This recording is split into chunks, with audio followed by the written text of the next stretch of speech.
بعض آدمی کسی کے ہاں دعوت میں چلا جائے تو ڈونگوں میں دھوئیں نکال دیتا. اپنے گھر بڑے حساب سے کھا گا کہ ذرا ہاں بس بہت ہے, بس ایک یا دو بوٹی کھا گا, اس سے زیادہ نہیں کھا گا. اسے پتا 200 روپے کلو آ رہا. مگر جب کسی کے ہاں شادی میں بیٹھ جائے گا تو ڈونگوں میں دھوئیں نکال دیتا. دھوئیں اے لوگوں یہ بھی ناجائز ہے. جو تیرا کھانے کی لمٹ ہے اس لمٹ میں کھا, دوسرے کے گھر بھی. اس لیے کہ دوسرے نے جو انتظام کیا ہے 1500 لوگوں کا انتظام ہوتا ہے نا بھائی, میرے یہاں 1500 لوگ ہوں گے تو 1500 لوگوں کا اس خوراک کا انتظام کرتا جو خوراک گھر پہ کھائی جاتی ہے. وہ ناقے والی خوراک کا انتظام نہیں کرتا. ہاں وہ عام معمولی خوراک کا انتظام کرتا. ارے یار باورچی سے حساب لگواؤ, 1500 لوگوں کا کھانا کھایا جائے گا, کتنا اٹھے گا؟ تو وہ انسانوں کی خوراک کا انتظام کرائے گا, حساب بتائے گا, ناکے والی کا نہیں بتائے گا.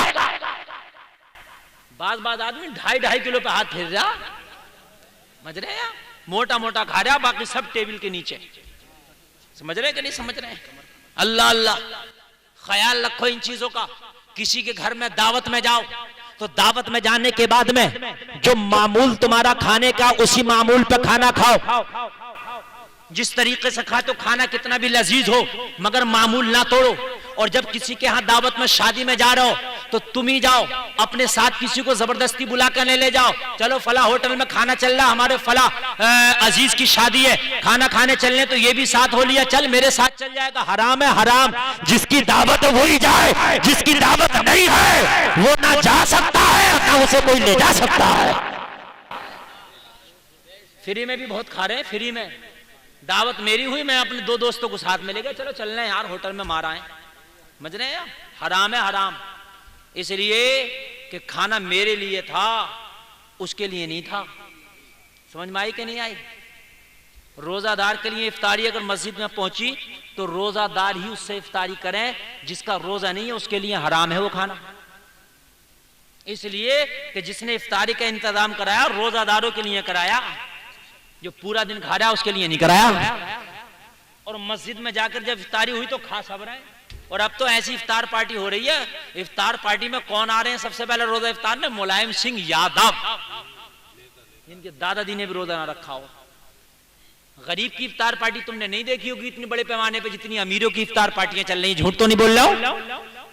ہمارے مسلمانوں کو بھی نہ ہو کیا گیا, دکھاوا ان کا اتنا بڑا ہو گیا. افطار پارٹی کرا رہا تو ان کی کرا جو غریب ہیں, جو اوریجنل میں اچھا نہیں کھا پاتے ہیں, ان کی کیوں کرا رہا؟ نیتاؤں کی جنہوں نے کبھی روزہ رکھ کے نہیں دیکھا ہوتا کیسا.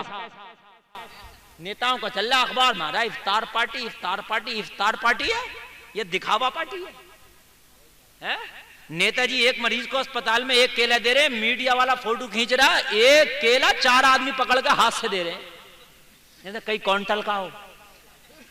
دکھاوے کی بھی حد ہو گئی.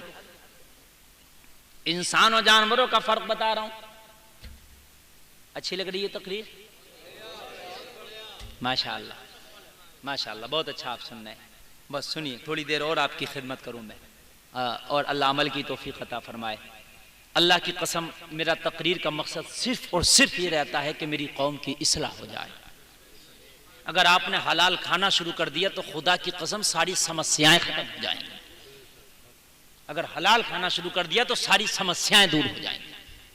مین چیز یہ ہے کہ حلال نہیں کھا رہے ہیں ہم, کہیں نہ کہیں حرام ہے ہماری روزی میں. غور تو کیجئے, غور تو کرو. یہاں تو معاملہ یہ ہے سرکاری نل آ رہا تو کوشش کر رہا ہے میرے گھر کے اندر لگا دے کمرے میں ہی پانی پیوں بس اس کا. یہ تو دیکھ اس میں حق کس کس کا ہے, جس جس کا حق ہے اس پر پہنچنا چاہیے. اللہ اللہ. اے مسلمانوں کان کھول کر سنو, انسانوں اللہ نے انسان بنایا, حرام اور حلال میں فرق پیدا کرو.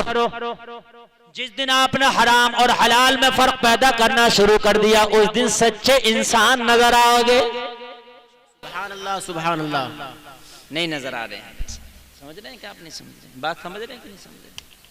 پتہ نہیں چل رہا ہے. ہائے ہائے, پتہ ہی نہیں ہے. معاملہ بڑا عجیب سا ہو گیا یار.